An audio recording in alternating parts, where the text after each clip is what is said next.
হাদিস শরীফের দ্বারা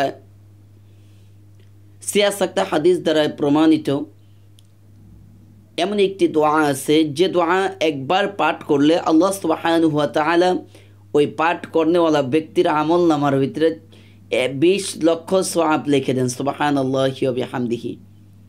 কি অবাক করা দোয়া! দোয়াটি যদি না জেনে থাকেন, দোয়াটি যদি না পেরে থাকেন, তাহলে অবশ্যই দোয়াটি শিখে আজ থেকে আমল করা শুরু করুন।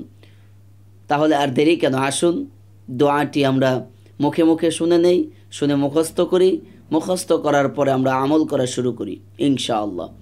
তাহলে আসুন দোয়াটি শুনি।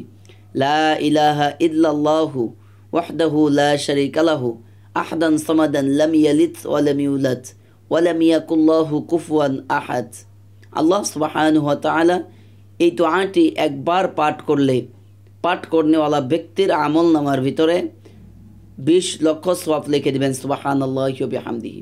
তাই আসুন দোয়াটি শিখি, মুখস্থ করি, আগামীকাল থেকে আমল করা শুরু করি ইনশাআল্লাহ। আল্লাহ রাব্বুল আলামিন আমাদের সবাইকে আমল করার তৌফিক দান করুন। আমিন।